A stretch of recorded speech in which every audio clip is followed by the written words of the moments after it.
Wala quwata illa billah. Salatu wassalamu ala Rasulillah wa ala alihi wa sahbihi wa mawalah. Ibu-ibu yang dirahmati Allah Subhanahu wa taala, alhamdulillah kita bisa dipertemukan lagi di rumah Allah ini, yaitu Masjid Al-Hayyan Langanarjo. Dan Nabi SAW menyampaikan kepada kita, Wastama'a qaumun fi baitin min buyutillah yatluna kitaballah wa yatadarasunahu bainahum illa nazalat alaihimus sakinah. Jadi seorang manusia itu biar tenang hidupnya, Allah mengatakan wa min ayatihi an khalaqalakum min anfusikum azwaja litaskunu ilaiha, diminta untuk menikah. Dengan menikah itu kemudian sakinah. Tapi ada orang yang kemudian ya setelah menikah mungkin sebulan kemudian, 2 bulan kemudian, mungkin setahun kemudian, mungkin 10 tahun kemudian tidak ketemu lagi sakinah, tidak nyaman lagi di rumah, akhirnya malah berantem. Maka sebenarnya Nabi SAW sudah memberikan arahan bahwasanya yang namanya sakinah itu enggak cuman di awal ketika menikah. Bahkan orang yang sudah menikah pun yang harusnya dapat sakinah, begitu keluar rumah dia pun menemukan banyak fitnah di luar rumah. Wabil khusus ya laki-laki yang harus keluar rumah, karena kalau perempuan kan kalau bisa kan di dalam rumah. Wa qarna fi buyutikunna wala tabarrusna tabarrujal jahiliyah. Maka kami perintahkan perempuan itu untuk menetap di rumahnya dan tidak bertabarruj, berdandan seperti dandanannya orang-orang jahiliyah, orang-orang yang nggak ngerti agama. Maka ketika laki-laki itu keluar rumah, maka potensi akan tersambar-sambar sama fitnah. Maka fungsi seorang istri di rumah adalah menjadikannya sakinah lagi. Dan untuk memahami hak dan kewajiban pada dua belah sisi ini, maka Nabi mengatakan mastama'a qaumun fi baitin min buyutillah yatluna kitaballah wa yatadarasunahu bainahum illa nazalat alaihimus sakinah. Nabi menyebutkan sakinah lagi. Jadi kalau sudah nikah dapat sakinah, bukan berarti kemudian sakinah itu akan stabil, akan naik turun, karena salah satu atau dua-duanya akan keluar rumah. Di luar rumah, di jalanan ketemu fitnah, di pasar ketemu fitnah, di kantor ketemu fitnah, bahkan di pasar, bahkan di tempat bisnis juga ketemu fitnah. Kadang-kadang di masjid juga ketemu fitnah, kan? Maka yang harus dipahami adalah Nabi mengatakan agar sakinah itu terus ada, maka dua belah pihak yaitu suami dan istri harus kemudian sering-sering mendatangi rumah di antara rumah-rumah Allah untuk mengaji dan mempelajari isinya, alias bermajelis ilmu. Karena dengan bermajelis ilmu, kata Nabi, illa nazalat alaihimus sakinah, dikasih lagi yang namanya sakinah. Sakinah di sini maksudnya adalah ketenangan. Ketenangan dari apa? Dari kebodohan, dari ketidakpahaman, dari kejahilan. Oh ternyata saya sebagai istri harus begini. Oh ternyata saya sebagai suami harus seperti ini. Oh ternyata saya sebagai anak harus seperti ini. Nah semua ini hanya didapatkan di majelis ilmu, wabil khusus di rumah di antara rumah-rumah Allah. Loh itu di pesantren juga dilakukan, iya yang nyantri. Kan enggak semua kita nyantri. Dan mungkin secara usia kita juga sudah mboten patut mlebu pesantren. Kalau mlebu sing bayar SPP sinten kan gitu. Artinya member kita kan yang bayarin SPP anak-anak kita. Artinya kalau panjenengan punya kelonggaran untuk memasukkan mereka ke pesantren ya masukkanlah. Tapi kalaupun akhirnya kita dulu enggak pernah nyantri, enggak pernah jadi santri, ya maka cara untuk nguri-uri rumah tangga itu agar selalu sakinah tadi, yaitu salah satunya bermajelis ilmu. Dari situlah nanti panjenengan kemudian mendengarkan ilmu itu yang kemudian panjenengan terima, yang kemudian panjenengan amalkan mastatotum, sesuai kemampuan panjenengan semua. Ibu-ibu yang dirahmati oleh Allah Subhanahu wa taala. Nah, ketika kita kembali kepada materi parenting kita, yang ini sudah yang ke 3, 4. Maka pada pertemuan yang terakhir kita sampaikan bahwasanya ketika panjenengan punya anak laki-laki, maka pastikan dia adalah seorang yang pemberani. Makanya sampai Nabi SAW itu melaknat laki-laki yang kayak perempuan yang kayak laki-laki.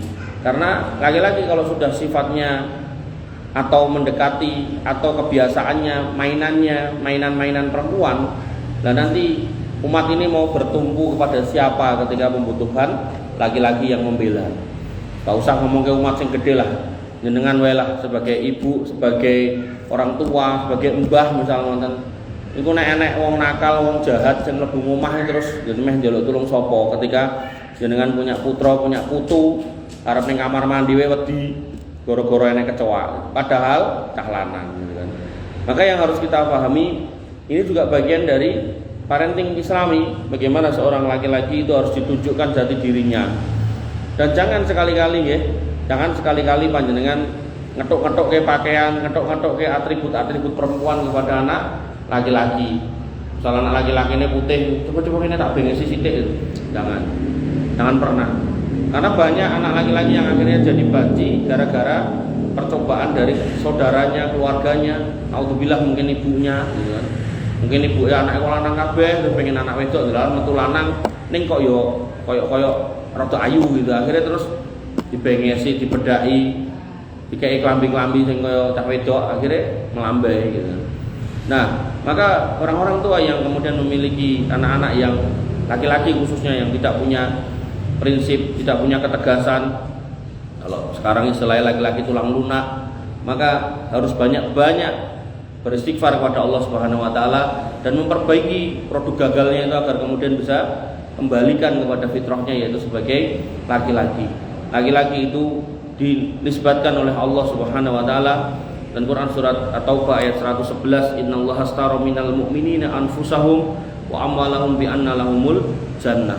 Bahwasanya orang-orang yang beriman laki-laki itu sudah bertransaksi dengan Allah Subhanahu wa taala, yaitu apa? Menggadaikan jiwa dan hartanya dengan surga. Artinya seorang laki-laki muslim itu siap untuk kemudian membela agamanya, siap untuk membela kehormatan keluarganya, siap untuk membela harga dirinya ketika memang dia dalam kondisi yang dibutuhkan untuk tampil. Tapi nggih bukan berarti terus dadi wong lanang kudu galak plak-plak boten. Maksudnya tuh harus sesuai kadarnya gitu. Kalau memang ada orang yang ganggu orang tuanya, ganggu kakaknya, ganggu adiknya, dan dikasih tahu alon-alon, alus-alus raiso, ya sudah gitu. Maka kalau memang harus membela dengan fisik, ya itulah laki-laki, nggak apa-apa. Dan banyak dalil yang membolehkan hal itu kalau memang terpaksa gitu ya. Tapi kalau didik-didik padu, didik-didik plak-plak karo keluarganya yang perempuan, ya itu tentu nggak boleh gitu. Nah, kemudian apa kata Allah? Yuqatiluna fi sabilillah. Mereka berperang di jalan Allah, siap. Bukan kemudian lari, tunggang, langgang, melayu sik dhewe adoh dhewe ndelike paling primpen gitu kan. Nah, itu bukan laki-laki, itu pengecut. Bahkan ya disebutkan dalam dosa-dosa besar, termasuk salah satu dosa besar yaitu orang yang lari dari medan perang. Ya, fayaktulun wa yuqtalun. Nah, ketika laki-laki sudah berangkat berjihad, maka jenengan ikhlaskan, iringi dengan doa pilihannya, dia yang menang atau dia yang meninggal. Dia yang menang di atas kemuliaan atau dia yang mendapatkan mati syahid. Dan ini tentu harus dalam koridor jihad yang benar, bukan sembarangan. Oke? Jadi nggak boleh kemudian sembarangan nggawa tas diseni mercon terus mangkat ke restoran Amerika, itu bukan jihad. Jihad itu harus musuhnya jelas, kemudian instruksinya jelas, kemudian pasukannya jelas, kemudian alutsistanya jelas, medannya jelas. Jadi nggak sembarangan. Makanya Nabi SAW mengingatkan, man qatala mu'ahadan lam yarah raihatal jannah. Siapa yang membunuh kafir mu'ahad, jadi kafir itu ada 4. Yang pertama adalah kafir zimmi, yaitu kafir yang dijamin oleh pemerintah. Kemudian yang kedua kafir mu'ahad, kafir yang ada ikatan perjanjian dengan pemerintah, yaitu misalnya duta besar. Kemudian kafir musta'man. Kafir musta'man itu adalah orang kafir yang minta suaka. Jadi misal orang-orang manusia perahu itu yang datang ke Indonesia minta suaka. Kalau negara melindungi, maka 3 jenis kafir ini nggak boleh diganggu. Makanya Nabi SAW ya mengancam orang-orang yang kemudian mengganggu kafir-kafir ini akan kemudian tidak mencium bau surga. Nah, satu-satunya kafir yang boleh diperangi, dan ini pun juga harus dalam wilayah perang, medan perang, tidak sembarangan, itu adalah kafir harbi. Kafir harbi. Jadi nek misal nggih, apunten nggih, Bani Israel dan Israel, nah, monggo. Tapi kalau kemudian mereka ada yang di sini bahkan megang visa dari negara kita, itu nggak boleh diganggu, gitu. Nggak boleh diganggu karena dia nanti masuknya sudah kafir yang muahad atau musta'man, tergantung konteksnya. Dia ke sini minta suaka atau dia ke sini sukarela. Kalau dia ke sini minta suaka berarti dia musta'man. Kalau kemudian dia ke sini ya menggunakan visa untuk wisata, maka itu kategorinya muahad. Jadi Islam itu sedemikian clear, jadi nggak sembarangan gitu. Karena nanti ada kiai-kiai yang gampang ke jihad-jihad dengan cara-cara kayak gitu, itu yang rugi itu ya orang-orang kayak kita ini ngaji, ngomong ke fikih keluarga, ngomong ke fikih sholat, tapi kemudian malah dicurigai macam-macam. Ya, makanya kita perlu luruskan ngoten niku. Dan orang-orang yang keras ngoten niku, ekstrim ngoten niku, itu ya wallahu alam ya. Terkadang itu mereka ya salah memahami dalil, salah memahami hadis, salah memahami ayat sehingga akhirnya keliru. Makanya ketika ketemu sama teman-teman seperti itu kalau kita cek itu mudah. Misal di dalam Al-Qur'an dikatakan wa qadara rabbuka alla ta'budu illa iyyahu wa bil walidaini ihsana. Dan diperintahkan kepada kamu untuk menyembah Allah Subhanahu wa taala dan kemudian berbuat kepada orang tua dengan cara ihsan. Itu kalau orang tuanya sama-sama satu akidah. Kalau orang tuanya beda akidah, dikatakan di dalam Al-Qur'an wa in jahadaka alla an tusyrika bima laisa laka bihi ilmun fala tuti'huma wa shahibhuma fid dunya ma'rufa. Apabila kemudian orang tuamu yang beda agama itu nyuruh kamu berbuat kesyirikan atau kekafiran, jangan kamu taati, tapi wa shahibhuma fid dunya ma'rufa. Temani dengan ma'ruf. Ada pemilihan kata ihsan untuk orang tua yang muslim, tapi juga ada pemilihan kata ma'ruf untuk orang tua yang non muslim. Karena untuk orang tua yang non muslim kita nggak boleh taat, tapi dalam hal selainnya, misal ngurusi dia, ngasih makan dia, ngasih tempat tinggal dia, ngerateni dia, kita tetap wajib. Nah, maka ada teman-teman yang ikut seperti itu, aliran-aliran keras seperti itu, yang kemudian dia bahkan sama orang tuanya yang berbeda pendapat pun mengkafirkan. Padahal orang tuanya termasuk sahibul kiblah, termasuk orang yang sholat menghadap kiblat kaum muslimin. Ini kalau ketemu yang nonton itu jelas ini indikasi suatu kelompok itu menyimpang, keliru. Makanya ada yang pakai ormas, ya namanya Lady Day gitu kan. Bagaimana kemudian mereka karena kita nggak baiat sama imamnya, kemudian dikatakan, ya berarti kamu nggak sama dengan saya, berarti kita berbeda. Akhirnya kita nggak bisa sholat di masjidnya, ataupun kalau sholat di masjidnya dipel dan seterusnya. Maka ini juga bagian dari orang-orang yang ghulu fiddin, wala taghlu fiddinikum, dan jangan berlebihan dalam agama. Jadi kita nggak boleh bersikap ekstrim dalam agama, karena itu dicela oleh Allah Subhanahu Wa Taala dan Rasulnya. Ibu-ibu yang dirahmati oleh Allah Subhanahu Wa Taala. Kemudian seorang anak laki-laki selain harus berani, dia juga harus punya prinsip yang keras, yang kuat dalam membela kebenaran. Jadi dia harus mengerti mana yang benar, mana yang salah, dan yang benar ini yang dia akan pertahankan. Dan Nabi SAW bersabda, wa'lamu annal jannata tahta dilalis suyuf, dan ketahuilah bahwa surga itu di bawah naungan pedang. Ini bukan berarti kemudian kita disuruh untuk didik-didik ngejak gelut buatan. Tapi lebih kepada seorang muslim itu harus punya prinsip. Kalau memang ini yang benar, pertahankan. Kalau memang harus bertahan mati-matian bahkan sampai mati, maka itu tidak masalah. Nah, orang-orang yang punya keteguhan hati keimanan seperti inilah orang-orang yang kemudian harusnya hadir dari anak-anak kita. Makanya panjenengan kalau membaca sirah Bilal bin Rabah, Khobab ibnul Arad, kemudian Ammar bin Yasir, bagaimana mereka kemudian bertahan hanya untuk mempertahankan kalimat ahad, atau kemudian mempertahankan la ilaha illallah, sampai kemudian yang namanya Khobab ibnul Arad niku digeret ten padang pasir yang penuh kerikil niku, orang mung napa istilahnya, orang mung gegere suwek, tapi lebih kepada sampai terbentuk koyok kalen-kalen gitu loh, ngerowok-ngerowok gitu, saking sakitnya. Bahkan Khobab ibnul Arad pun mengatakan kepada Nabi SAW, ya Rasul, lihat ini punggung saya. Tapi apa kata Nabi? Antum qaumun tastajilun, kowe iki kok ya ora sabar, coba. Padahal udah sakitnya kayak begitu. Maka yang harus kita pahami, kita nggak sampai pada, belum sampai, mudah-mudahan jangan sampai pada cobaan-cobaan keimanan yang seperti itu.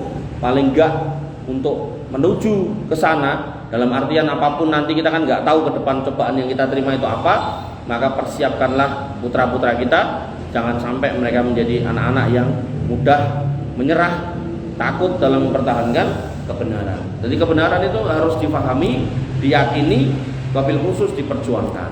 Nah, cara memperjuangkannya ya sesuai makomnya masing-masing. Kalau memang mampu menyampaikan di depan, ya sumonggo kalau memang bisa ada ilmunya. Tapi kalau nggak bisa, panjenengan membuat forumnya, membuat wadahnya, membuat kajiannya, nggih monggo. Oh, jenengan kurang lincah dalam mengkoordinir, isone wong tawa-tawa, ngejak-ngejak, ngundangi atau WA, ya monggo silakan. Atau mungkin jenengan yang aku isone terampile gaweke panganan, ya monggo gitu. Apapun yang baik dalam sebuah kebaikan, dalam sebuah format hal-hal yang baik, wasari'u ila magfiratin min rabbikum wa jannatin arduha ka ardhis samawati wal ardu uiddat lil muttaqin. Maka seorang mukmin harus bersegera menuju ke sana. Ibu-ibu yang dirahmati oleh Allah Subhanahu wa taala. Kemudian kita masuk ke tahap yang keempat. Jadi tahap yang ketiga sudah, dan ajari adab-adabnya juga saya cuplik sebagian saja. Kemudian yang keempat, ajari anak-anak itu cara bertahan hidup. Jadi ketika Nabi SAW mengatakan paman arada dunya fa alaihi bil ilmu, siapa yang pengen dunia pakai ilmu, maka maknanya adalah ketika jenengan pengen anak jenengan itu tidak nyusahkan orang lain, ya ajari bertahan hidup. Artinya kalau panjenengan adalah seorang pedagang, ajari anak jenengan berdagang. Anak jenengan ra seneng dagang, senenge tani, ajari jadi petani. Lah tapi jenengan ra iso dadi tani, ya titipke ning Pak Like, Pak Dene, monggo. Atau kemudian dia senangnya jadi dokter, sedangkan jenengan bukan dokter, ya monggo kalau jenengan kuat ngeragati. Paman arada dunia wa alaihi bil ilmu. Urusan dunia jangan sampai seorang muslim ketinggalan. Kemudian dikatakan yang kedua, waman aradal akhirah fa alaihi bil ilmu. Jadi jangan cuma dunia toh, tapi akhiratnya juga harus dikejar. Karena seorang muslim dia pengen kemudian ngumpul anaknya dan ibunya, orang tuanya di surga. Oleh karena itu ibu yang cerdas ketika dia dulu mengatakan kepada anaknya, "Le, nek pinter jadi dokter," maka ibu yang cerdas hari ini, seorang ibu yang muslimah yang cerdas harus yang menambahi kalimat, "Nek pinter jadi dokter, nek doktere dokter sing soleh." Makanya Nabi SAW kemudian mengatakan, "Faman aradahuma fa alaihi bil ilmu." Pengen loro-loro ning donya ora nyusahke, ning akhirat yo ora nyusahke. Wong kalau sampai di dunia itu anak itu kemudian melakukan banyak kesalahan, nanti wong tuane ya tetap ditanya. Kulukum ra'in wa kulukum mas'ulun an ra'iyati. Bu, kenapa anak jenengan kok ora salat? Bu, kenapa anak jenengan wis wedok, wis haid tapi ra jilbaban? Kadang ada ibu-ibu itu jilbabnya udah baik, ngantri di kasir, anaknya sebelah malah pakai kata cendak, perempuan gitu kan. Maka hal-hal seperti ini yang harus kemudian kita perhatikan. Jangan sampai kemudian di dunia kita meninggalkan anak yang menyusahkan orang lain, bahkan di akhirat malah menyusahkan kita.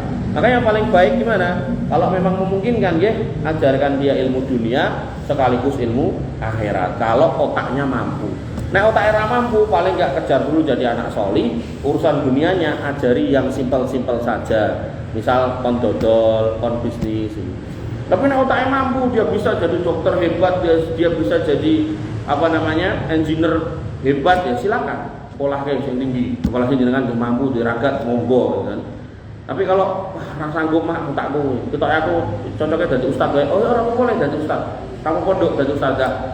Tapi kemudian kasih tahu nek ustaz karo ustazah kuwi gajine sithik, ben duwe akeh gajine, yuk dodolan yuk kita ajari dodol tak bukake toko. Atau mungkin jenengan sawah akeh, yuk iki tak ajari tani. Atau mungkin jenengan kalau arealnya banyak, yuk tak ajari ternak iki ternak itu atau apalah gitu kan, agar kemudian dia nggak menyesal untuk jadi orang baik. Karena kadang tuh ada anak-anak muda nih yo sekolahnya agomo terus gitu kan, sampai akhirnya keluar negeri, begitu mulai masuk ke pesantren jadi ustadz, gajinya sithik. Pesantren sebelah nawari gajinya kacek 50.000 atau 100.000, pindah gitu kan. Padahal sebenarnya angka segitu itu nggak layak untuk kemudian kita pindah hanya karena dunia. Nah, repot ya kalau cuma ngejar kayak gitu, capek gitu. Berapapun akan kurang. Makanya yang terbaik adalah jenengan mendesain putra-putra jenengan itu, ya mereka yang kemudian survive di dunia, tapi kemudian soleh di dunia dan kemudian selamat di akhirat. Sehingga ya Allah Subhanahu Wa Taala mengabarkan tentang orang-orang yang hebat. Itu bukan anak-anak yang rajin sholat tok, bukan anak-anak sing rajin wirid dzikir tok, tapi Allah mengatakan rijalun la tulhihim tijaratu wala bai'un an dzikrillah. Yaitu kalau jenengan punya putra, jenengan mendesain mereka itu punya usaha yang baik, bisnis yang baik, atau kalau dia jadi profesional, dia jadi profesional yang profesional, dari dokter yang baik, dari tentara yang baik, dari polisi yang baik. Kemudian la tulhihim an dzikrillah, dan semua yang dia kerjakan tidak melupakan dia dari mengingat Allah. Dee ora lali salat, wayah poso ora lali poso, duwe wong tuwa ora lali nilii. Kemudian ketika dia harus bekerja di tempat-tempat tertentu, berdagang di tempat-tempat tertentu, para ulama menafsirkan tentang tidak lupa untuk mengingat Allah di sini, bahkan dimaksudkan adalah ketika dia berdagang, dia faham kalau dia adalah pedagang muslim, maka dia tidak akan berbuat curang. Ketika dia seorang pegawai, dia paham kalau kemudian dia seorang muslim, agamanya melarang korupsi, dia pun nggak korupsi. Dia seorang pejabat, dia paham kalau seorang manusia atau pejabat nggak boleh mendolimi rakyatnya, maka pun kalau dia jadi pejabat dia nggak akan mendolimi rakyatnya. Nah ini loh, ini orang tua yang sukses, mengantarkan anaknya menjadi pebisnis, mengantarkan anaknya menjadi pengusaha, menjadi petani, menjadi wira swasta, menjadi guru, dokter, apapun itu. Tapi kemudian la tulhihim an dzikrillah, tidak lupa dari zikir mengingat Allah. Gak cuma wiritan, tapi dia ngerti hakikat kerjaannya apa, dan dia bisa membedakan halal dan haram di situ. Jadi halal dan haram itu bukan cuma soal barangnya. Artinya kalau kemudian panjenengan ngunjuk teh, itu kan jelas halal, thayyib. Tapi kalau kemudian uang yang digunakan untuk beli teh atau es teh itu adalah uang hasil korupsi, yaitu menjadi haram. Sehingga anak-anak yang berhasil dididik oleh orang tuanya untuk bertahan hidup itu adalah anak-anak yang kemudian dia ngerti kalau dia itu muslim, dia harus tidak boleh menyusahkan manusia di muka bumi, dan juga dia harus selamat di akhirat. Makanya asas kesuksesan dalam Islam itu faman zuhziha 'anil nar wa udkhilal jannah faqad faz, yaitu bisa selamat dari neraka dan kemudian masuk surga, itulah orang yang sukses.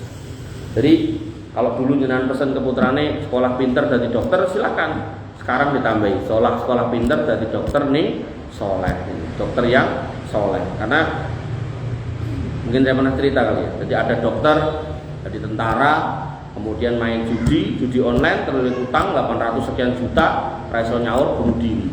Dokter, perwira, tentara, bunuh diri. Belum lama di Semarang, ya, calon dokter spesialis gitu kan, dibully kancane, ora kuat nanggung gitu, ora kuat ngrasake, akhirnya pilih bunuh diri, perempuan gitu. Maka kecerdasan tidak melambangkan hidayah. Artinya orang-orang yang kemudian pintar sekalipun, gelarnya banyak, titelnya panjang, kalau kemudian tidak mendapat hidayah, ya tetap tidak akan selamat. Maka pentingnya menghadirkan anak-anak yang solih agar kemudian panjenengan bisa berbahagia, nggak cuma ning donya tapi ning akhirat. Makanya ada seorang ustadz itu bercerita, ada seorang ibu punya anak dua, laki-laki semua, yang satu pinter, yang satu gak patek pinter. Yang pinter kemudian singkat cerita sekolah jadi dokter, yang gak patek pinter plus rodok nakal di sekolah ke pondok, sampai akhirnya yang pinter ya jadi dokter, sukses kaya raya. Kemudian yang rapate pinter atau nakal ya keluar dari pondok, ya mungkin cuma jodolan cilok atau yang semisalnya, gak jadi orang kaya. Tapi ibunya ikut yang kaya ini, ya dia hampa di rumah yang besar karena dia di situ sendirian, tidak mendapatkan ketenangan dan seterusnya. Dia melihat anaknya setiap hari mengejar dunia dan seterusnya. Akhirnya pun dia menyerah untuk bersama anaknya yang di gadang-gadang itu, yang pinter dari dokter itu. Akhirnya dia pun melipir untuk kemudian merapat pada anaknya yang gak patek pinter tadi, yang pernah sekolahkan pondok, gitu. Atur nuwun jazakallahu khair. Dan kemudian anaknya pun cuma bisa mengatakan, "Mah, yo ngapunten nek jenengan derek kula nggih omahe ngeten iki. Isone yo mung ngeten iki. Enake yo ngeten iki." Tapi ibunya akhirnya menyadari bahwasanya hakikat kebahagiaan itu bukan dunia. Dan ibunya pun mengatakan, "Wis ra apa-apa le wong. Aku ning kono ya ora tenang atiku. Mending ning kene karo kowe." Begitu. Karena anak ini ngerti, kalau ini ibu udah tua, wa sahibuma fid dunya ma'rufa, dia akan temani itu setiap saat dengan kebaikan, dia akan jaga, dia akan peni, dia akan urusi. Bahkan dia pastikan jangan sampai ibuke kepleset dhewe ne kamar mandi gitu. Kan ada tuh info, omah gede, ibu bapak teng mriku berdua akhirnya mati nganti bosok, anaknya udah di sukses-sukses. Apakah itu melambangkan kesuksesan dalam makna yang hakiki? Bukan, itu cuma sukses dunia. Padahal kesuksesan anak adalah ketika bisa mendampingi orang tuanya, menghembuskan nafas terakhir, mengatakan la ilaha illallah, membawa orang tuanya yang nggak sholat jadi sholat, menyelamatkan orang tuanya yang berbuat kesyirikan di masa tua untuk kemudian kembali ke jalan tauhid. Itu anak-anak hebat. Tapi nek menggerujuk dunya, ya, maka itu perkara yang sepele. Walaupun itu juga baik, artinya saya nggak mengecilkan itu. Monggo jangan mau ngasih orang-orang tua kita itu dengan dunia, dengan harta, silakan. Tapi pemberian terbaik itu adalah hidayah, bukan dunia. Artinya kalau jenengan termasuk orang yang nggak sanggup memberi dunia, ran duit paling boten, jenengan endai, jenengan tekoi pun dahar dereng, pun sholat dereng, pripun kabare niku wong tua tak kira nggih seneng, nggih. Ibu-ibu yang dirahmati oleh Allah Subhanahu wa taala, maka disitulah kita kemudian berusaha untuk menghadirkan anak-anak yang ngerti, jangan cuman kedonyan. Ini kan tak cilik-cilik itu numpak motor, tekelane HP, terus tongkrongan yang pinggir dalan gitu kan. Yang masjid di sini wong-wong tua, ambekane Senin Kemis gitu. Maka kemana anak-anak kita gitu ya? Ramilon jenengan kalau kemudian baik, jangan sendirian, tapi ajaklah putra-putra itu. Makanya Allah mengatakan ku anfusakum wa ahlikum.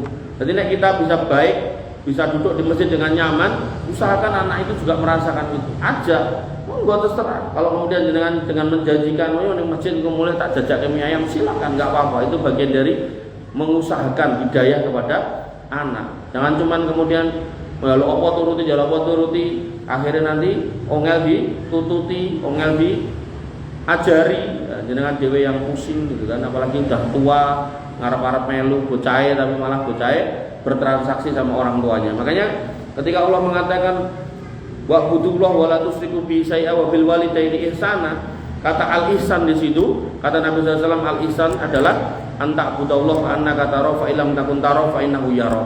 Kamu beribadah kepada Allah, kamu berbuat kebajikan, niatnya untuk Allah, minta ridho, cari ridho dari Allah. Dan ketika kamu melakukan, kamu merasa bisa melihat Allah. Kalaupun enggak, kamu yakin Allah itu ngawasi kamu.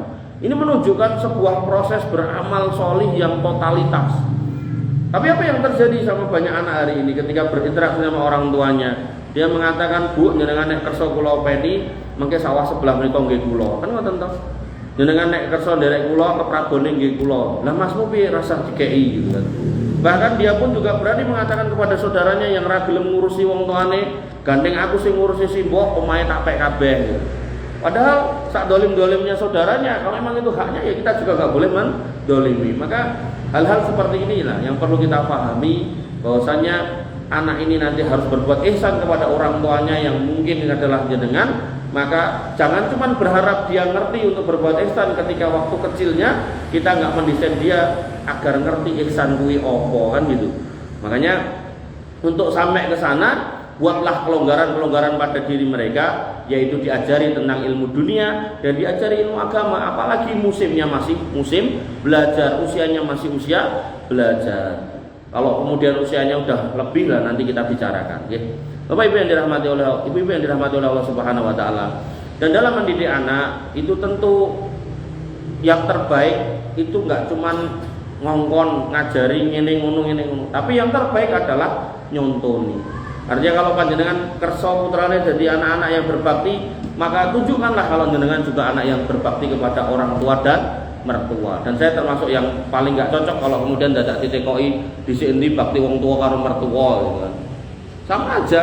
Artinya kalau saya punya anak perempuan, nek misal mantu saya bakal ngomong gitu ya, mendingan tak boleh mantu liya gitu kan. Artinya wong kamu aja datang anak saya gede mbok bawa kok gitu. Giran anak saya mbok bawa, terus kemudian kamu harus membedakan antara saya dan orang tuamu. Kan podo-podo gitu kan.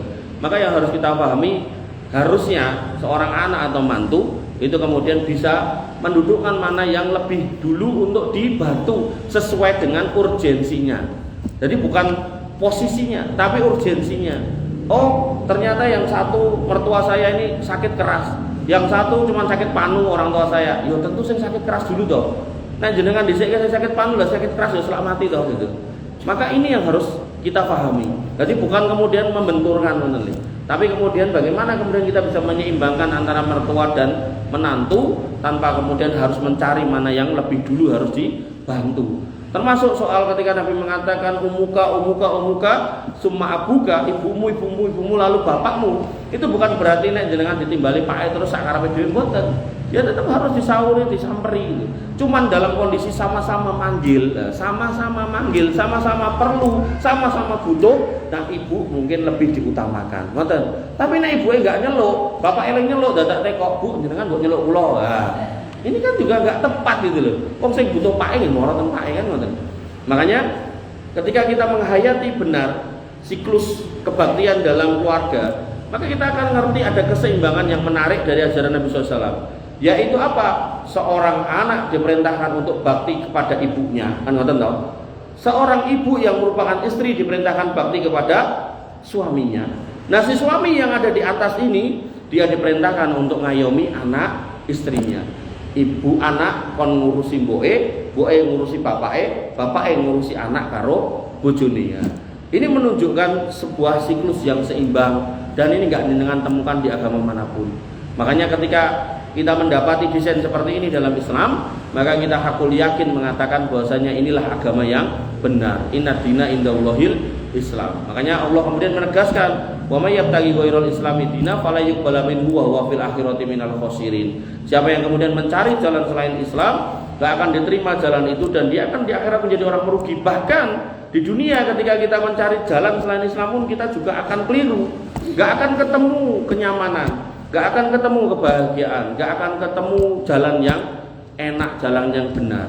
Makanya dengan kita bermajelis ilmu, dengan kita belajar, Nabi mengatakan illa nazalat alaihimus sakinah, panjenengan diberikan ketenangan. Mergo napa? Mlaku ning dalan sing bener. Jenengan nek nite motor napa mobil, goleki alamat 20 menit ra ketemu muter-muter niku kan jenengan ra tenang. Mikir bensine mungkin entek, napa boleh nek dalane niku tambah adoh, tambah sempit, tambah dhuwur, belokane ra ketemu, niku tambah judeg, engko atrete piye lan sak piturute keringet dingin keluar. Maka itulah sebenarnya gambaran bagaimana kemudian ketika kita berharap ketenangan dalam rumah tangga, kebahagiaan di keluarga, tapi kita menggunakan rumus-rumus orang yang di luar sana. Harusnya kita kembalikan kepada Al-Qur'an dan Sunnah. Ibu-ibu yang dirahmati oleh Allah Subhanahu wa taala, dan Allah menegaskan tentang contoh terbaik itu dari orang tuanya, yaitu dzurriyyatan ba'duha mim ba'din wallahu samiun alim. Keturunan itu sebagiannya merupakan turunan dari yang lain.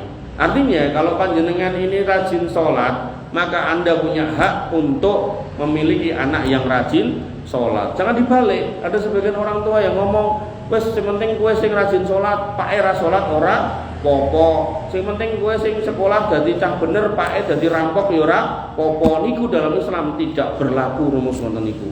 Makanya dalam pepatah bahasa Indonesia, buah itu tidak jatuh jauh dari pohonnya, itu berlaku dalam Islam. Sehingga ketika kita berharap anak kita baik, maka perbaikilah diri kita sehingga kemudian anak itu akan ngerti untuk menjadi baik. Pramila dalam kisah Nabi Yusuf, bagaimana Nabi Yusuf seorang nabi yang ganteng, putra dari Nabi sinten?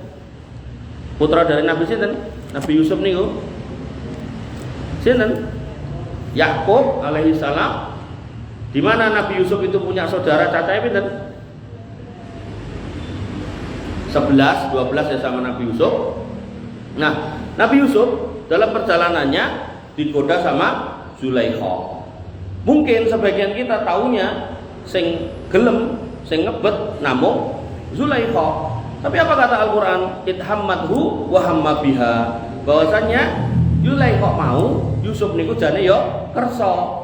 Tapi apa yang terjadi? Laula ar-ra'a burhana rabbi. Kalau bukan karena burhan dari Robnya, yaitu apa? Dinampakkan muka bapaknya yang sholih. Akhirnya Yusuf pun berpikir apa ya patut bapakku koyo ngono aku berbuat koyo ngene. Akhirnya kemudian dia kembali ke jalan yang lurus dan berlari dan dikejar sama Zulaikha. Akhirnya bajunya soek bagian belakang. Ini menunjukkan pentingnya jenengan sebagai ibu, mungkin bisa disampaikan kepada suaminya sebagai bapak untuk mencitrakan kepada anak itu cita-cita yang baik. cara citra sebagai wong sing alim sing soleh ra iso, ora apa-apa dicitrake dadi mbok sing galak ra apa-apa. Pokoke engko nek aku ngarepone sing elek engko mbokku mesti nesu, wis ora apa-apa gitu. Daripada kemudian jenengan dicitrake ra bakal nesu, bakal memaafkan, pokoknya nglakoni apa wae dijarke ora apa-apa, anak nglakoni salah piye wae dilindungi, akhirnya dia enggak akan pernah belok kembali ke jalan yang lurus dan dia semakin bengkok gitu loh. Ngoten. Makanya saya sedih kalau zaman dulu kula nek nakal ten sekolah diselentik karo guru diuncali kapur, ora tau kula lapor bapak kula, nek lapor malah dituthuk. Sakniki mboten lagi anake dijiwit sithik karo gurune lapor wong tuane moro nggawa bolone nek perlu nggawa polisi sisan gitu. Nah, ini potret pendidikan hari ini yang menurut saya nggih kula alam itu jelek gitu. Karena akhirnya mendidik anak untuk apa ya? Selalu mencari perlindungan, bahkan dia mencari pembenaran atas kesalahan yang dia perbuat. Dan guru pun insya Allah ya, kalau gurunya masih lurus ya, itu dia gak akan marah kalau bocah ini gak melakukan kesalahan. Artinya panjenengan kalau kemudian dapat laporan, mah, mi, gini gitu kan, maka jangan jenengan benarkan dulu, jenengan cek dulu. Bahkan kalau perlu jenengan rodok suudon sithik sama putrane, mosok ngono gitu kan. Karena kalau jenengan langsung merespon, wah pokoknya anakku sing bener gitu kan, padahal jane dhek sing ngapusi, ini nggak akan baik sampai gede, nggak akan baik. Dia akan selalu mikir, wah aku mesti belani aku. Wah aku kalau ngomong mesti dibelani. Iya bener, kasih sayang orang tua itu akan ada sepanjang masa, tapi bukan berarti membenarkan semua kesalahannya. Tugas jenengan harus meluruskan mereka. Ibu-ibu yang dirahmati oleh Allah Subhanahu wa taala. Dan yang menarik, ketika orang tua ini juga berusaha sholih, Allah bahkan akan menjaga keturunannya ini, gak cuma pada level anak, bahkan sampai cicit dan seterusnya. Allah mengatakan dalam Quran surat Al-Kahfi ayat 82, kisah tentang Nabi Musa alaihissalam yang berguru kepada Nabi Khidir alaihissalam, di mana singkat cerita Nabi Musa dan Nabi Khidir mendapati dua orang anak yatim yang tembok rumahnya mau rubuh. Dan di bawah tembok itu ada tinggalan orang tuanya, ada warisan orang tuanya. Nah, Allah mengatakan wa amal jidaru fakana li ghulamaini yatimaini fil Madinah. Adapun dinding yang mau rubuh itu milik dua anak yatim yang tinggal di kota itu. Wa kana tahtahu kanzun lahuma, dan di bawahnya ada tinggalan untuk mereka berdua. Wa kana abuhuma sholihah, dan bapaknya dua anak ini orang sholih. Sehingga apa yang terjadi ketika bapaknya sholih sudah meninggalkan anak yatim dari orang tua yang sholih? Kata Allah, fa arada rabbuka ayyablugha asuddahu wa yastakhrija kanzahuma rahmatan min rabbik. Maka Musa dan Khidir suruh mendirikan bangunan yang mau rubuh itu kondandani, karena Allah menginginkan ben nanti tinggalane ini iso didudah sok nek gede, nek cah cilik dudah mas-masan duit akeh nggih napa, paling nggih sakniki top up to gitu. Tapi mengko nek wis gede genah iso nggo gawe omah, iso nggo ngene ngono dan seterusnya. Maka Allah berkeinginan untuk menjaga dua anak yatim ini karena wong tuane soleh. Nah, yang menarik Ibnu Katsir menafsirkan orang tua di sini mboten wong tua langsung. Jadi bukan ini si A kemudian bapaknya, mboten. Bahkan ini adalah 7 tingkat ke atasku. Jadi si A, bapake to, bae, buyut, canggah, wareng, napa boleh Bu? Nah, utek-utek siwur, napa boleh? Gantungan siwur, sampai pitu. Artinya kalau panjenengan sholih, garwa jenengan sholih, ya sholihah ngoten maksudnya, maka insya Allah Bu, putra jenengan, putu jenengan, buyut, canggah, wareng niku sing jaga Gusti Allah. Kenapa kita harus mengembalikan kepada Allah? Karena kita sudah meninggal. Makanya nanti ada khurafat sebagian kaum sufi yang mengatakan nek ben Jumat nyawane mbae mulih ning omah niku ngapusi. Karena faktanya ayat ini menunjukkan yang suruh jaga anak itu bukan nyawane mbae, tapi sinten? Nabi Musa kali Khidir. Allah mengirim orang lain. Jadi penjagaan kepada cucu niku buatan mbae ling jaga. Makanya nek biyen niku diajari Bocah-bocah putu-putu diajari kono ning gone kuburane mbae, ngekeki iki kei kuwi iku gen mbae, ngekeki pangestu gen njogo kowe, gen kowe slamet ning donya lan sak piturute ya niku bagian dari kesyirikan. Minimal niku khurafat, lebih-lebih niku bisa masuk dalam kesyirikan. Lah yang bener gimana? Panjenengan sebagai orang tuanya, sebagai neneknya, sebagai mbahnya, silakan tingkatkan iman dan takwa, teguhkan keyakinan jenengan kepada Allah yang Maha Esa, jangan diduakan dengan apa aja di dunia ini, bertauhid di atasnya, istiqomah di situ dan mati di situ, maka insya Allah putra-putra jenengan yang jaga Allah Subhanahu wa taala mekaten. Jadi gak usah khawatir dan gak usah dipikir kalau udah mati ya wis gitu, gak usah gagas sing urip gitu. Wong gagas awake dhewe mungkin yo kurang amalnya. Ibu yang dirahmati oleh Allah Subhanahu wa taala. Yang keenam, ya, di sini yang keenam saya cantumkan yaitu pendidikan yang keenam kepada anak-anak pada usia 1 sampai 10, yaitu tanamkan kecintaan pada Allah dan Rasulnya. Ini kalau resto 1 sampai 10 tahu? Apa salah? Bentar. Oh nggih, 1 sampai 10.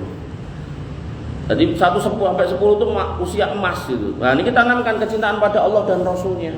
Dikek ngerti, lek kowe iki wong Islam, Gustimu ki jenenge Allah. Allah kuwi Gustimu Esa, tidak boleh diduakan, kemudian tidak boleh diserupakan dengan makhluk manapun. Ora entuk dipadak-padakke, ora entuk dibanding-bandingke, ora entuk diduake dan seterusnya.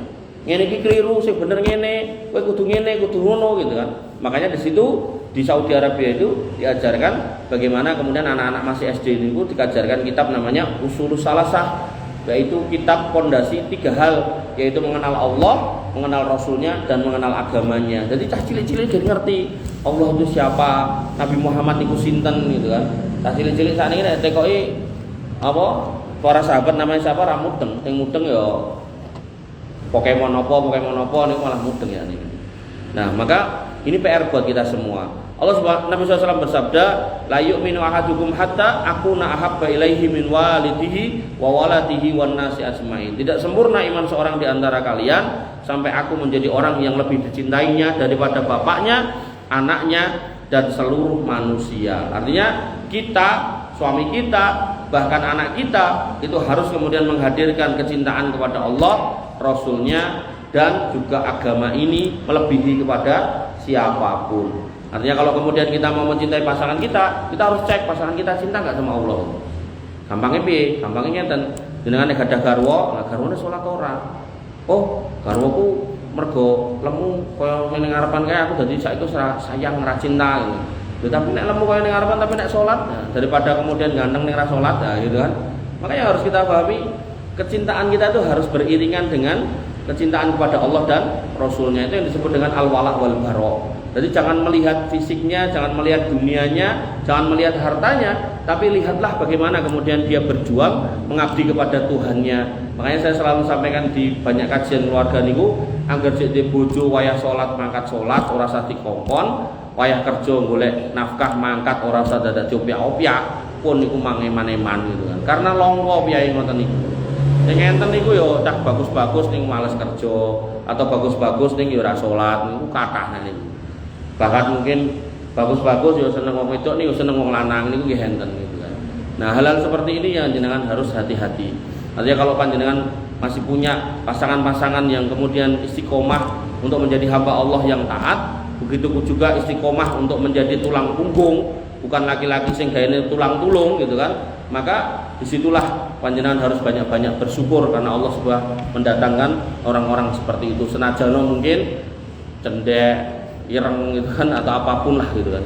Dan jangan melihat fisiknya gitu karena nanti di akhirat itu kita semua sama. Tingginya 60 hasta, usianya 33 dipertemukan dengan kondisi yang lebih sempurna. Jadi nggak akan ada lagi yang cendek, nggak ada lagi yang ciri dan seterusnya. Ibu-ibu yang dirahmati oleh Allah Subhanahu wa taala, cinta kepada Nabi. Yang ketujuh, tanamkan cinta kepada Al-Qur'an.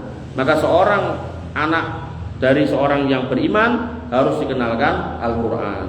Dan cara mencintai Al-Qur'an ya diajari cara baca Qur'an. Jadi kalau nggak bisa baca, suruh belajar baca. Sudah bisa baca, suruh melancarkan baca. Sudah lancar bacanya, suruh ngapalke raketan juz 30. Kemudian kalau sudah lancar ngapal ke rakatan 130, disuruh atau diajak kajian tafsir. Itu nggih buat jenengan juga sama. Jenengan yang belum bisa baca, belajarlah baca. Wis iso maca, lancarkan pakai tahsin. Tahsin sudah bagus gitu kan. Maka kemudian hafalkanlah surat-surat pendek khususnya yang sering jenengan baca atau yang jenengan senengi gitu kan. Nah, kemudian belajarlah tafsir. Tafsir juga enggak harus semuanya ya, tafsir surat-surat pendek itu alhamdulillah dimulai dari Al-Fatihah dan seterusnya. Paling boten disitulah kemudian jenengan paham. Wong jenengan nek misal LDR kalih garwane niku karepe kan ngenteni nek jaman biyen ngenteni surate to. Surate lewat pos segala macem, bareng enek email ngenteni ning email gitu kan. Saiki ngenteni WA, kadang buka HP nganti ping 17 gitu kan. Nah, maka ketika jenengan aja bisa seperti itu kepada pesan tulisan seorang manusia, maka jenengan harus bisa lebih daripada itu kepada pesan dari Allah Subhanahu wa taala yang berupa Al-Qur'an. Karena Al-Qur'an itu kalamullah. Ketika itu adalah kalamullah, maka mereka yang membacanya pasti mendapatkan pahala, bahkan yang memahaminya disebut khairukum man ta'allamal Qur'an wa 'allama, orang yang terbaik. Jadi ketika jenengan mau mempelajari ini jenengan tidak mencintai lah piye carane gitu. Susah gitu. Susah. Sama halnya dengan ketika jenengan punya putra, mbok kaya ngopo wae laire, apakah normal ataukah enggak, ataukah punya penyakit ataukah enggak, jenengan berusaha mencintai. Kenapa? Karena jenengan ngerti rasane gembol, rasane ngeden lan sak piturute. Maka Al-Qur'an itu lebih dahsyat daripada itu, karena itu keluar turun dari Rabbul Izzati wal Jalalah yang tujuannya adalah menjaga kita semua fi dunya wal akhirah, baik kita secara pribadi, keluarga kita, masyarakat kita dan kaum muslimin seluruhnya. Maka kalau kemudian anak-anak kita enggak kita kenalkan, kemudian mereka nganti gede ra iso maca, mbok suwe kaya ngopo ya ora guna gitu kan. Makanya ada orang-orang yang kemudian punya sawah, punya rumah, punya ini, tapi maca Quran enggak bisa. Padahal harusnya belajarlah mumpung masih sempet. Nah, nek aku ning masjid isin Mas, dan dengan harta yang banyak panggillah guru ngaji ke rumah. Jadi kalau emang malu, panggil guru ngaji ke rumah. Kalau emang ngaji di masjid malu, kalau delok kayak mbah-mbah sing ra iso maca, malu toh. Nah, di rumah berkumpullah dengan teman-teman yang nggak bisa baca, panggillah guru ngaji, suruh ngajarkan abatasa, nggak apa-apa gitu kan. Lebih baik berusaha daripada tidak. Satu hari dan akhirat niku 1000 tahun di dunia. Ketika kita dijatah umur 60 sampai 70, anggaplah 60 ngoten, maka 60 tahun kita niku sakjane mung 15 menit dan akhirat. Nah, ketika jenengan hari ini misal umur jenengan hari ini sudah 56 mungkin. Nah, maka hakikatnya niku sakjane setiap menitnya itu 15 menit toh, berarti 60 tahun per 15 menit. Berarti setiap menit akhiratnya itu 4 tahun di dunia. Sehingga kalau panjenengan hari ini umurnya sudah 56, niku sakjane umur jenengan mung garis sak menit, menit akhirat. Tapi kalau kemudian enggak jenengan manfaatkan dengan baik, padahal mung garis sak menit. Sak menit itu kan mboten dangu to. Jenengan nek ngenteni niku lho, napa? Buka niku lho. Wong setengah jam tetep dinteni ngadep piring ngeten iki kok degeluk ngeten iki ning ndelok jam gitu kan. Sak menit itu enggak lama, Bu, gitu. Enggak lama. Bahkan mungkin jenengan enggak kerasa tiba-tiba malaikat maut sudah di depan mata. Makanya saya punya murid di belakang LP, mantan napi, anak muda.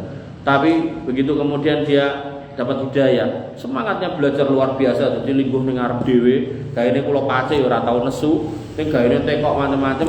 Dia bersemangat, saking semangatnya pokoke nganggo penganggon tekok, Ustaz, iki hukum apa nganggo kalung. Cah lanang kuwi kalungan ora entuk. Apa meneh kalunge emas. Copot gitu, copot Bu, bisa dicopot. Terus saya ketemu bapaknya, tak kandani, aku nek dadi kowe isin di bapak kowe ngono. Lah piye? Lah bapakmu lho, kowe rong mangkat ning toko wis dibukake. Kowe ning WC ditunggokke. Sampai meling ning aku nitip anak kula, nek perlu mang goleke bojo sisan lho. Lho iki wong tuwa apik, nek kowe nganti nakal yo mesake ngisi-isine wong tuwa. Apa meneh wong tuamu RW, wah tambah ra karo-karuan. Akhirnya sejak itu bagus banget sama orang tuanya. Jadi kalau nggak hadir tak tanya kemana nih anak, lagi nganterin orang tuanya. Sampai akhirnya pada satu malam kajiannya ini kan jam 8. Jadi saking kita ngajinya sama para mantan napi itu kan, itu apa namanya, masjid-masjid gini tuh nggak mau nampung. Jadi akhirnya ngajinya di satu masjid yang nyempil, orang nganggo mic gitu kan. terus bengi gitu. Jadi kula ten mriku mesti mulai gerok gitu. Karena yo gaspol gitu kan. Nah, niku ya namanya mereka nggak pernah atau jarang ketemu sama orang-orang yang menyenangkan untuk diajak ngobrol tentang agama. Begitu kemudian datang ustaz, rampung kajian, dijak ngobrol nanti jam 11. Nah, biasanya ya ustadz kan yang berpesan, istiqomah lah kalian kan ngoten. Niki mboten. Niki malah bocah setelah ngobrol bagus panjang lebar ngetan ngulon nanya banyak hal, dia berpesan sama ustadz, pokoknya istiqomah temani kami jadi anak baik. Muridnya sing mesen. Oh iya, siap kan. Akhirnya besok bu bangun sholat subuh, buka toko, sholat duhur, muntah-muntah mati gitu. Umurnya 40, jadi kalau goleknya bojo rata-rata wegah mergo mantan nabi. Begitu enak saya gelem didelok biodatane ijik ngerokok, ya wegah. Ya Allah lebih sayang sama beliau. Kemudian Allah malah kemudian memilihkan pasangannya di surga. Wis ora usah karo untuk dunya, kemenyek-kemenyek gitu. Artinya yang harus kita pahami, ya itulah hidup bu, kita nggak tahu seberapa lama. Makanya tadi saya katakan sak menit akhirat itu 4 tahun di dunia. Nah, tinggal jenengan hitung saat ini umur jenengan pinten, swidak kurang umur jenengan dibagi 4. Jadi jenengan sekarang umurnya 52, berarti swidak kurang 52 berarti pasti 8 dibagi 4 berarti mung dari 2 menit. Ya coba 2 menit itu nggih ngeden cek kurang gitu kan. Makanya panjenengan yang kemudian masih punya 2 menit, kalau nggak memanfaatkan waktu dengan baik, apalagi masih nemoni bocah cek iso dikandani, eman-eman. Padahal niku aset jenengan, gitu. Dan aset yang terbaik itu bukan sawah, bukan rumah, justru lari-lari niku. Karena nanti kalau kemudian mereka mati duluan, mereka bisa menjadi syafaat buat kita. Kalau kemudian kita yang mati duluan, mereka yang mendoakan kita, kan ngoten. Maka hal-hal seperti ini yang harus kita pahami, kita harus desain mereka menjadi anak-anak baik, termasuk salah satunya mencintai Rasulnya dan mencintai Al-Quran sebagai kitab suci kita. Pokoknya orang Islam itu kudu ngerti Quran. Jangan sampai neng omahe Quran enek neng bleduken buka es tahun pisan sosok malah ya ora gitu kan. Nggih. Kemudian yang ke-8, tanamkan untuk mencintai sunnah Nabi Shallallahu Alaihi Wasallam. Tanamkan untuk mencintai agama ini. Jangan sampai alergi sama wong jenggoten. Jangan sampai alergi karo wong kudungan gitu kan. Jangan sampai gitu kan. Kayak kok ketok matane tok. Jangan nggih. Ada bapak-bapak tuh kan ngomong kayak gitu tuh. Padahal ya sebelah sama saya. Jadi kalau Saudi sama saya, tak temenin gitu kan. Umroh bareng gitu. Dia ngomong sama saya. Wong kene iki anu lho. Elok-elok ya. Diunggah kesek gitu. Ning baru dikeplek gitu. Lah elok pripun to, Dil? Lah anu mosok wedok-wedok emang ketok matane tok. Ya ampun ngoten. Itu bagian dari fikih. Ada ulama yang kemudian berpendapat seperti itu berjilbab, ada ulama yang berpendapat tidak wajib seperti itu. Kita sebagai orang Islam harus memahami, menerima itu sebagai perbedaan. Jangan justru mencela itu, yang harus jenengan celah iki justru wedok-wedok sing ra katokan ning dalan lho. Sing katoke iki nganti tekan pupu. Ngoten niku lho. Sing klambine ngoten niku gitu kan. Nah, maka itu yang harus jenengan celah, bukan ngene iki gitu kan. Ngono ya Mas. Pripun jenengan wis tuwek sik koyo ngono polae. Akhirnya benar ya Allah kemudian enggak tidur. Bagaimana kemudian dia jalan di tengah panasnya Saudi Arabia, jadi ning kota itu. Tapi jenenge orang kayak gitu kan mungkin perlu dikasih pelajaran sama Allah gitu kan. Kepanasan, dehidrasi, ngoprok, ngompol ning dalan. Tapi ya Allah alam bisa ngambil pelajaran apa enggak. Intinya Bu, ya, ketika anak kita ajarkan bahwasanya iki lho Islam le. Nek anak saudaramu Islam, ya jenggoten iki ya bagian dari sunnah Nabi. Bapakmu ra jenggoten ya wis kuwi pilihane pakmu. Ning nek bapakku jenggoten jane tambah ganteng gitu kan. Dan ning dhek emoh ya wis lah wong aku ya jenggotmu kaya pakmu kan ngoten gitu loh. Enggak bisa dipaksakan mau gimana. Apa terus orang ngelolok ke bapakmu ra cetha ngene wis kleru kan. Nggih. Oh terus kae lho enek ustadzah kae nganggo cadar, sing ustadzah kae ra cadaran ya ora apa-apa. Kae yo Islam kabeh gitu kan. Sing penting kabeh do seduluran akur kan ngoten. Jangan kemudian kayak ra cetha lho. Lah kok mamah malah konconan karo sing ra katokan iki kan. Malah repot to. Akhirnya anaknya malah kepencut kali koncone mboke gitu kan. Tak pirang-pirang ngoten niku cerita. Allah Subhanahu wa taala berfirman mayyuti'ir rasula faqad ata Allah. Siapa yang mentaati Rasul maka dia mentaati Allah. Wa ma atakumur rasulu fakhudhuhu wa manahakum anhu fantahu. Apa yang Rasul ajarkan, perintahkan, maka ambillah, laksanakanlah, dan apa yang Rasul larang maka jauhilah. Kok masih banyak? Masih banyak Bu, masih 3 lagi. Ya nggak apa-apa ya, tambah sedikit ya, 3 lagi. Bensisan nanti biar nanti pertemuan yang akan datang itu sudah ganti siklus, yaitu siklus usia 11 sampai 19. Ini masih usia 1 sampai 10. Yang ke-9, ya, ajari dia untuk benci pada kebatilan. Jadi cah cilik-cilik itu diajari kayak lole banyu kayak jenenge banyu gendeng, nek diombe marai gendeng. Pil kayak jenenge pil koplo, nek diuntal engko iso koplo. Nah, hal-hal seperti ini harus dijelaskan.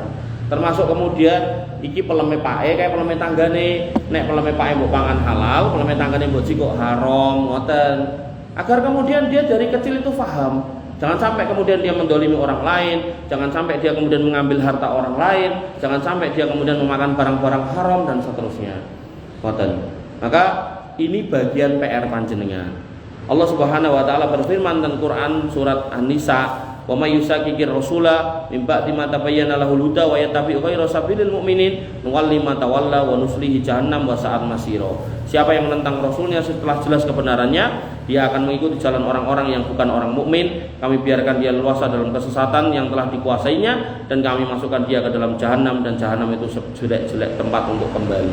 Ini menunjukkan bahwasanya orang tua perlu menjelaskan mana yang baik, mana yang benar, mana yang batil, mana yang hak, agar kemudian anak tidak mudah kepincut ke sana. Kalau kemudian digambarkan narkoba itu enak, marai ngayal, marai mabur-mabur, dia bocah ya pengen penasaran gitu kan. Tapi kalau digambarkan itu sebagai sebuah yang serem, yang medeni, yang bisa marai mati gitu kan, anak terus akan jauh-jauh, orang mangan kuwi bakal mati. Lah sing kono sapa mbokku gitu. Bapak Ibu yang dirahmati oleh Allah Subhanahu wa taala, kita kenalkan di situ adalah bahwasanya innamal khamru wal maisir wal ansab wal azlamu rijsun. Yang namanya khamr, judi, berhala, undi nasib itu semua najis. Kasih tahu.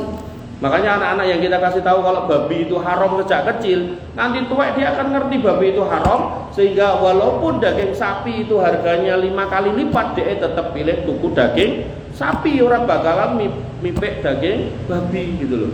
Daging babi kan kira-kira 20-30 ribu, daging sapi kan bisa 150 ribu, itu 5 kali lipat. Maka karena kita dari kecil diajari itu haram, maka ya kita nggak akan pernah beli daging babi. Mendingan tuku iwak pitik, nek pun rasa sanggup ya tuku gereh serapopo timbang dadak ngicipi babi gitu kan. Nah sayangnya kebanyakan kita dari kecil nggak pernah diajari riba niku haram.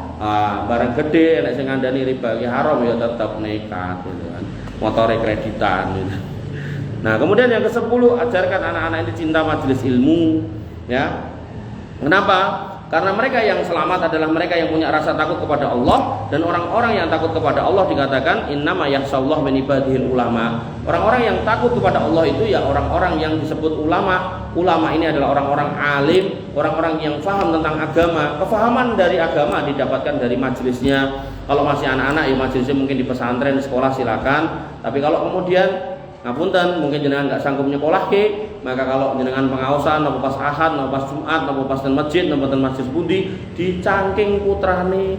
Nek majelisnya ibu-ibu sing dicangking anak wedok, nek majelisnya bapak-bapak nopo majelis keluarga kabeh dicangking mboten nopo. Dan itu yang disebut wisata, hakikat wisata rohani yang sebenarnya niku datang ke taman-taman surga yang menika majelis-majelis ilmu. Dan kemudian kita buat mereka senang di majelis ilmu.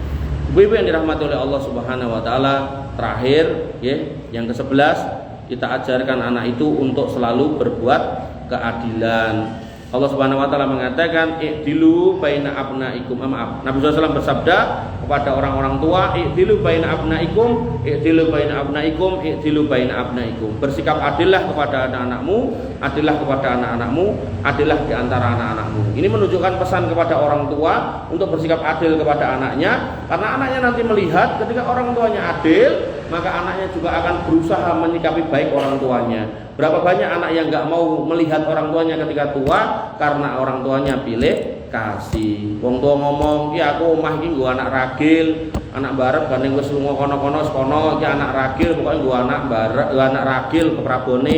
Akhirnya begitu dikek-kek anak ragil ra iso nata keuangan, kadol gitu kan. Begitu kemudian kadol rande omah, mboke bingung melu sapa golek anak barep ngomong lho kan, jen omah jenengan pun dikek-kek anak ragil, mang nderek anak ragil ini ngisor jembatan iki monggo nderek mawon gitu kan. Nah, ini yang harus kita koreksi, bahwasanya jangan sampai kita berbuat dolim kepada anak-anak kita, karena anak juga manusia. Walaupun nanti saya ngomong sama anak-anak, saya akan katakan bahwa tuaku dolim itu tetap untuk buat baik.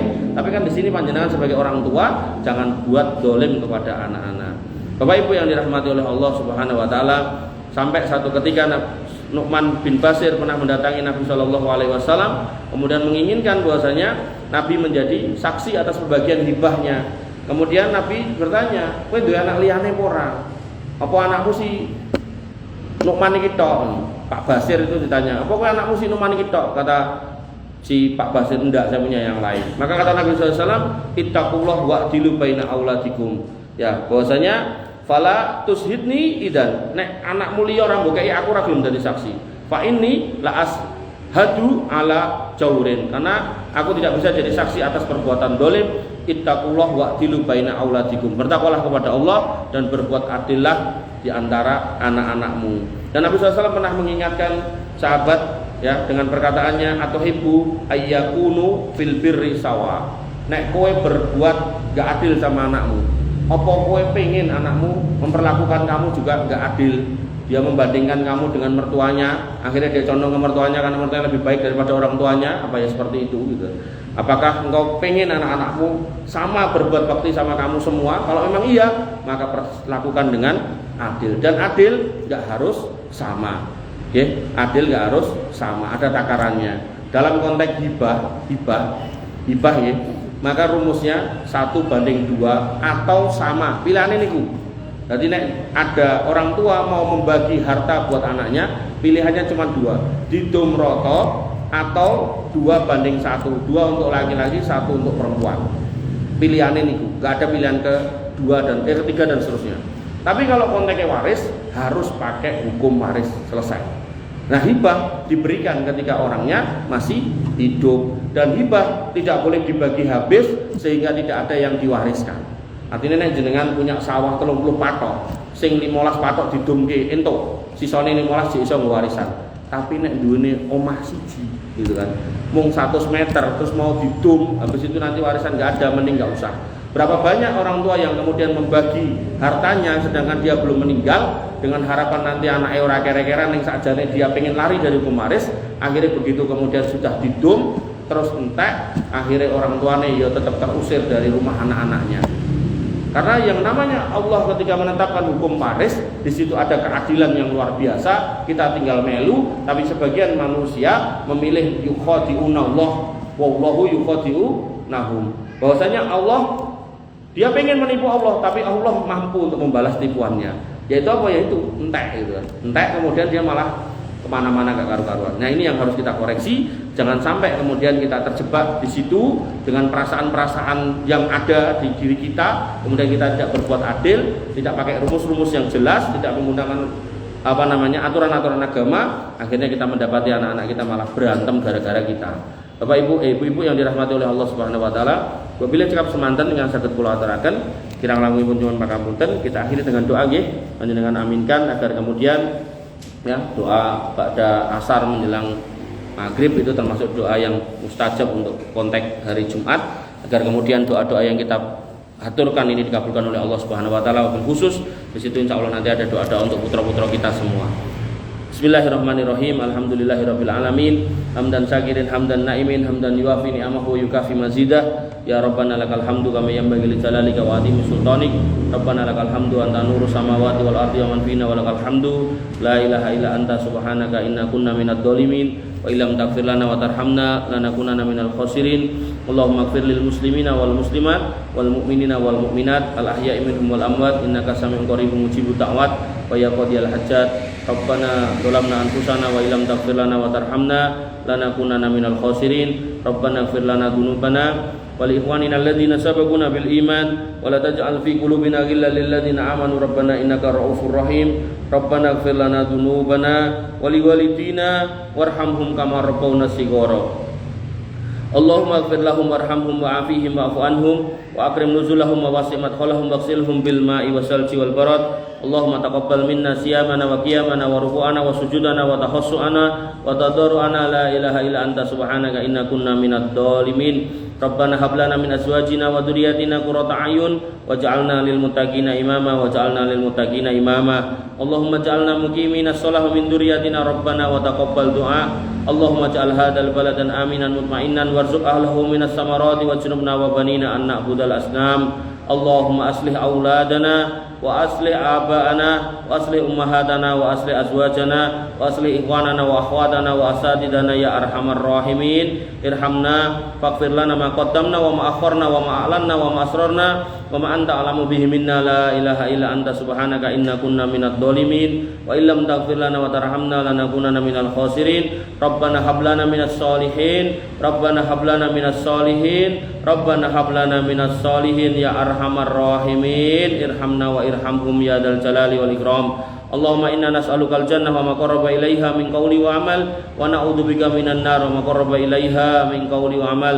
Allahumma aksir amwalana wa aksir auladana wa barik lana fima ataitana ya arhamar rahimin ya dzal jalali wal ikram. Allahumma kfina bihalalika an haramik wa aghnina bi fadlika amman siwaka ya ghani ya hamid. Rabbana atina min ladunka rahmah wa hayyi' lana min amrina rasada. Rabbana atina ma wa'atana ala rusulika wa la tukhzina yaumal qiyamah innaka antas sami'ud du'a innaka la tuhliful mi'ad. Rabbana arinal haqqa haqqan warzuqna tiba'ah wa arinal batila batila warzuqna sinabah ya dzal jalali wal ikram. Allahumma hdina siratal mustaqim siratal ladzina an'amta 'alaihim ghairil maghdubi 'alaihim waladdallin amin. Wa ya khairar raziqin wa ya khairar raziqin wa ya dzal jalali wal ikram. Allahumma arzuqna husnal khatimah wa na'udzubika min su'il khatimah. Allahumma arzuqna husnal khatimah Allahumma arzuqna husnal khatimah wajma'na fil jannah jannatika jannatin na'im ya dzal jalali wal ikram.